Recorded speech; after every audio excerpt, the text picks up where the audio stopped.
كل التوفيق لنادي الرجاء الرياضي في تنقل جديد. الرجاء اللي عودنا على الانتصارات خارج أرضية الميدان، الرجاء العلامة الكاملة إلى حدود الجولة الثالثة، 3 مباريات 3 انتصارات 9 نقاط، أفضل خط هجوم في هذه البطولة مشاهدي الكرام. ولا ننسى بأنه في هذا الموسم مشاهدي الكرام وباحتساب لقاءات الأدوار الإقصائية للرجاء اللي يلعب مع فريق جيليك من النيجر، فالآن 6 مباريات على التوالي من دون خسارة، الأكثر من ذلك 6 مباريات على التوالي، 6 انتصارات على التوالي باحتساب لقاء الدوري الأول. دخول اللاعبين إلى أرضية الميدان، أكيد سنتحدث عن التشكيل، عن اختيارات منذر الكبير، عن توظيف منذر الكبير للاعبين في لقاء اليوم. عادة الرجاء يلعب أكثر الهجوم، لا في كازا ولا في بقية الملاعب الأخرى، واليوم ننتظر الرجاء هجومي، خاصة وأن المباراة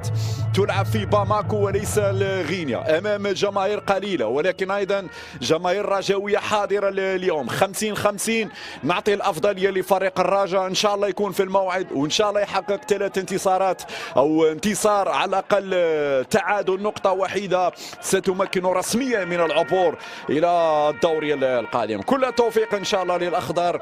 اليوم أمامنا على الصورة وكذلك لقطة جميلة جدا، العشرات من أنصار فريق الرجاء الذين تقي الرجاء الرياضي مهما اختلفت المسافات والظروف والمعطيات، دائما تجد السند الكبير من طرف الجماهير الرجاوية. اليوم هي حاضرة في ملعب باماكو لمؤازر تنفيذ في هذه اللحظات وليد الصبار اللي يدخل أساسي كذلك. أول مباراة كلاعب رسمي لوليد الصبار في منافسات دوري أبطال إفريقيا، هكذا اختيار منذر كبير. الصبار والهدف الأول،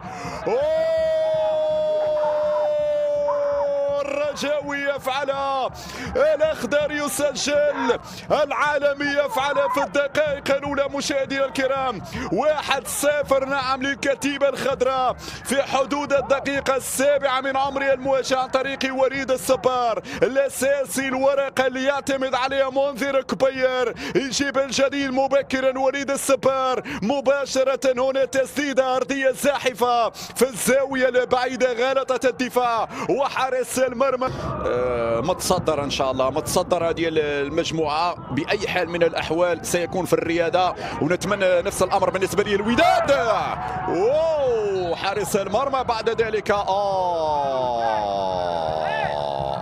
حمراء حمراء حمراء حمراء حمراء. الحكم ماذا يقول؟ فيها بطاقة صفراء في هذه اللحظات. الإيفواري يشهر البطاقة الصفراء في هذه الأثناء مشاهدينا الكرام. البطاقة الصفراء لموسى كامارا. هنا البداية وهنا الانطلاقة وهنا الخطأ الدفاعي. زكريا الهبطي حمراء، هذه حمراء، هذه حمراء لا نقاش فيه. الحكم سيخرج بالفعل. برافو برافو برافو، تداركت الأمر، تداركت الأمر، لأن القانون واضح في هذه المسألة. حركاس جمال يتقدم هنا لخرق الزيادة العددية وفتح المجال للأجنحة للدخول. زريدة العرضية والدفاع بصعوبة. الحكم بوزوق، وليد من جديد، تبادل رائع، تبادل رائع ممكن يا زريدة سددها. منطقة الجزاء وصلت بعد ذلك هنا للاعب ساماكي بل وبافور، والتسديدة بعيدة. حورية كوناكري الذي يواصل اللعب 10 لاعبين. هنا الإعادة، اللقطة محمد النايري يلعب الكرة هنا طولية في دار الدفاع. يسري بوزوك من دون رقابة، استلم يسري، سدد يا يسري، وفي خطأ وضربة حرة. نعم الخطأ كان موجود على مشارف منطقة الجزاء، وبالتالي فرصة أخرى للفريق الأخضر لتسجيل الهدف الثاني. هذه الإعادة مجددة لمهارة يسري بوزوك، كان يحضر للتسديد والخطأ كان واقف على فريق الرجاء قبل نهاية شوط المباراة الأول. الناهري على أوبة الاستعداد، يتقدم الناهري تسديدة، جول! التسديدة والهدف الثاني. صاروخ رجاوي محمد محمد الناهري يزور الشباك. نعم الغينية 2-0. يمينية قوية، صاروخ عابر لقارات بقدم محمد الناهري، وذكريات الشامبيونز وذكريات الاهداف العالمية. هو محمد الناهري. قلت بأن الضربة الحرة لا تحتاج إلى القوة، لكن الناهري يجيبني ويقول نعم أنا بالقوة سأسدد، وبالقوة نعم سأسجل.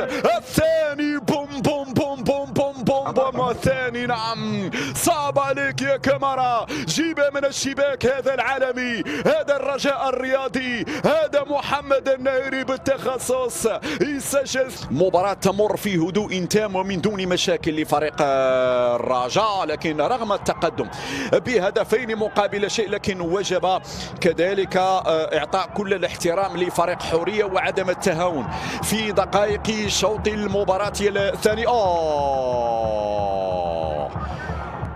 بطاقة حمراء، بطاقة حمراء.